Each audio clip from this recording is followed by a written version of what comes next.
જ્યારે ઇન્સ્ટન્ટ રાયતા મરચાં કે ઇન્સ્ટન્ટ મરચાંનું અથાણું બનાવીએ ને ત્યારે બધાનો એક જ પ્રશ્ન હોય છે કે મરચાંનું અથાણું કે રાયતા મરચાં છે ને એકદમ ચીકાસવાળા થઈ જાય છે, ચીકણા થઈ જાય છે, લાંબો સમય સુધી કડક નથી રહેતા, એકદમ પોછા પડી જાય છે.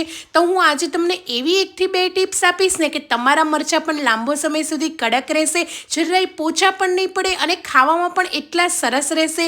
આ મરચાંને તમે ફ્રીઝ વગર પણ બહાર સ્ટોર કરશો ને તો પણ કડક રહેશે અને એટલા સરસ બનીને તૈયાર થઈ જશે. તો આપણે આજે ઇન્સ્ટન્ટ રાયતા મરચાં બનાવીશું કે લાલ મરચાંનું ઇન્સ્ટન્ટ અથાણું બનાવીશું. તો એના માટે મેં અહીંયા 250 ગ્રામ જેટલા લાલ મરચાં લીધેલા છે. જ્યારે આપણે ઇન્સ્ટન્ટ મરચાંનું અથાણું કે રાયતા મરચાં બનાવીએ ને ત્યારે મરચાં એકદમ કડક લેવાના છે, આ વાતનું ખાસ ધ્યાન રાખીશું. આપણે જો પોચા મરચાં એકદમ ઢીલા મરચાં લઈશું ને તો એ મરચાં છે ને એ કડક નહીં રહે, અથાણું પણ બગડી જશે અને સારા નહીં બને. તો આ રીતે મેં કડક મરચાં લઈને ડીટીયાનો ભાગ કાઢીને 4 મોટા કટ લગાવી લીધેલા છે. તમે રાઉન્ડ રિંગમાં પણ કટ કરી શકો છો, જે રીતે તમને ફાવે એ રીતે તમે ઇન્સ્ટન્ટ મરચાંનું અથાણું બનાવી શકો.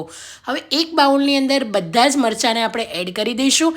એની અંદર 1 મોટી ચમચી ભરીને આપણે પહેલાં મીઠું એડ કરી દઈશું અને અડધી ચમચી હળદર એડ કરીશું. મીઠાનું પ્રમાણ થોડું વધારે રાખશું જેથી અથાણું છે ને એ લાંબો સમય સુધી સારું રહે, કડક રહેશે અને પોચું પણ નહીં પડે. એટલા માટે આપણે આ ટિપ્સનું ખાસ ધ્યાન રાખીશું કે મીઠું થોડું વધારે જ એડ કરવાનું છે. સરસ રીતે મિક્સ કરીને ઢાંકીને 2 કલાક માટે રેસ્ટ આપી દઈશું.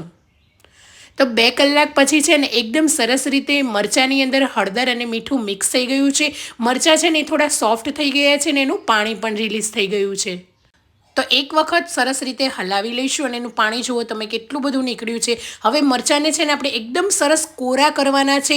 તો કોઈ પણ આ રીતે પેપર પર કે કોટનના કપડા ઉપર આ રીતે એક છૂટા છૂટા કરીને મરચાંને સરસ રીતે કોરા કરી લઈશું. જો તમારા ઘરમાં તડકો આવતો હોય ને તો તમે તડકામાં પણ અડધો કલાક માટે મૂકી શકો છો અને પંખા નીચે 1 થી 1.5 કલાક રહેવા દેશો ને તો પણ બધું જ પાણી એનું જતું રહેશે અને એકદમ સરસ કોરા થઈ જશે. પણ હા, આ વાતની ખાસ ધ્યાન રાખવાની છે, મરચાં એકદમ કોરા કરવાના છે. તમે આ રીતે અથાણું બનાવતા હોય ને તો મરચાં જો ભીના હશે ને તો અથાણું તમારું એકદમ પોચું થઈ જશે અને જરાય સારું નહીં બને, બગડી જશે. તો મેં એકદમ સરસ મરચાંને કોરા કર્યા છે.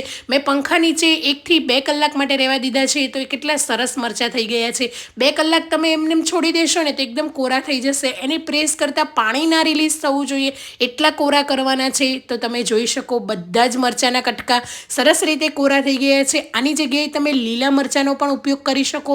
તમને ભાવનગરી મોળા ભાવે તો તમે એ પણ લઈ શકો, થોડા તીખા પણ એડ કરી શકો. કોઈ પણ મરચાંનું તમે આ રીતથી અથાણું બનાવી શકો. તો અમે અહીંયા બધા જ મરચાંને ભેગા કરી દીધા છે. હવે એને સાઈડ પર રાખીશું અને એક બાઉલમાં એનો મસાલો અલગ તૈયાર કરી લઈશું. તો એના માટે 2 મોટી ચમચી જેટલા મેં અહીંયા રાઈના કુરિયા લીધા છે, જે કરિયાણાની દુકાને ઇઝીલી મળી જતા હોય છે. ના હોય તો પીળી રાઈને મિક્સર જારની અંદર અચકચરી ગ્રાઇન્ડ કરી લેજો. એ જ રીતે મેથીના પણ કુરિયા અહીંયા મેં 1.5 ચમચી લીધા છે. મેથીના કુરિયા ના હોય તો આખી મેથીને તમે શેકીને ઠંડી થાય એટલે મિક્સર જારમાં પલ્સના મોડ પર ફાડા કરીને ગ્રાઇન્ડ કરી શકો છો. અને આ રીતે અડધી ચમચી આપણે લીલી વરિયાળી એડ કરીશું, અડધી ચમચી હિંગ એડ કરીશું. આ બધા મસાલાનો ફ્લેવર છે ને એ મરચાંની અંદર સરસ આવતો હોય છે એટલે સ્કીપ નહીં કરતા, બધા જ મસાલા એડ કરજો. અને 2 લવિંગ એડ કરીશું. હવે 4 મોટી ચમચી તેલને ગરમ કરી દઈશું. તેલ સરસ રીતે ધુવાળા નીકળે ને એવું ગરમ કરવાનું છે તો જ અથાણું તમારું સારું રહેશે. જો તમે ઠંડુ તેલ એડ કર્યું ને તો એ અથાણું તમે 1 થી 2 દિવસ જ ખાઈ શકશો. તો આ રીતે ગરમ તેલ મસાલા ઉપર એડ કરીને તરત જ ઢાંકી દેવાનું છે અને 5 મિનિટ રેસ્ટ આપીશું, જેથી મસાલાની સુગંધ બહાર ના જાય અને એકદમ સરસ રીતે અંદર છે ને એ ગરમ તેલની અંદર મિક્સ થઈ જાય. તો બસ હવે આપણે આ રીતે ચમચીની મદદ મિક્સ કરી લઈશું અને એની અંદર આપણે થોડું એવા પાછળથી પણ હળદર મીઠું એડ કરીશું, કેમ કે મરચાંમાં પાણીની અંદર ઘણું બધું હળદર અને મીઠું જતું રહ્યું છે. તો આ રીતે થોડું એવું અડધી ચમચી જેટલું મીઠું અને અડધી ચમચીથી પણ ઓછી એવી મેં હળદર એડ કરી છે. કલર સરસ આવશે અને મિક્સ કરી લઈશું. તો સરસ રીતે આપણો મસાલો મરચાંમાં એડ કરવાનો તૈયાર થઈ ગયો છે. હવે જે કોરા કરેલા મરચાં હતા ને એને એડ કરી દઈશું. પણ એ વાતનું ધ્યાન રાખીશું, આ બધો જ મસાલો છે ને કુરિયા તેલ એ બધું ઠંડુ થઈ જાય ને એ પછી જ મરચાં એડ કરવાના છે. જો તમે ગરમમાં એડ કર્યા ને તો તમારા મરચાં પોચા પડી જશે. તો એનું આ જ ખાસ રીઝન હોય છે કે મરચાં કેમ ઢીલા પોચા પડી જતા હોય છે. તમે ગરમ ગરમ જ્યારે પણ આ મસાલો બનાવો છો ને એની અંદર મરચાં જો એડ કરશો ને તો તરત જ પોચા થઈ જશે. અને આ રીતે મિક્સ કરી લઈશું. મિક્સ કરીને હવે ઢાંકીને આપણે 1 દિવસ માટે રેસ્ટ આપીશું. તમે તરત પણ એન્જોય કરી શકો છો, પણ જે રાઈ મેથીના કુરિયા છે ને એ 1 દિવસની અંદર સરસ રીતે ફૂલી જશે. તો ઢાંકીને આપણે 1 દિવસ માટે રેસ્ટ આપીશું. તો 1 દિવસ પછી જોઈ શકો છો કેટલા સરસ એવા રાઈ મેથીના કુરિયા ફૂલી ગયા છે. અથાણું સેટ થઈ ગયું છે. હવે આની અંદર તમે 1 મોટા લીંબુનો રસ પણ એડ કરી શકો છો, પણ મેં અત્યારે લીંબુનો રસ નથી એડ કર્યો. તો પાછળથી હવે ઠંડુ થઈ જાય 1 દિવસ રહે ને પછી લીંબુનો રસ એડ કરવાનો છે.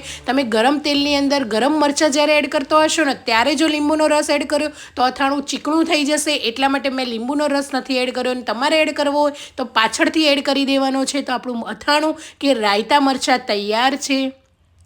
મેં મારી ચેનલ પર તેલ વગરના પણ રાયતા મરચાંનો વિડીયો પોસ્ટ કર્યો છે. જો તમે તેલ ના ખાવું હોય તો તમે એમનેમ પણ બનાવી શકો. એ મરચાં પણ મારી રીતથી બનાવશો ને તો એકદમ કડક જ રહેશે. અને હવે આ રીતે કોઈ પણ એરટાઇટ ડબ્બામાં ભરીને તમે ફ્રીઝની અંદર સ્ટોર કરી શકો, ફ્રીઝની બહાર પણ સ્ટોર કરી શકશો. તો અથાણું બગડશે નહીં. એટલું સરસ બનશે. રોટલી, પરાઠા, રોટલા કે ભાખરી સાથે જરૂરથી એકવાર એન્જોય કરજો અને તમે પણ ટ્રાય કરજો. Thank you for watching. જય શ્રી કૃષ્ણ.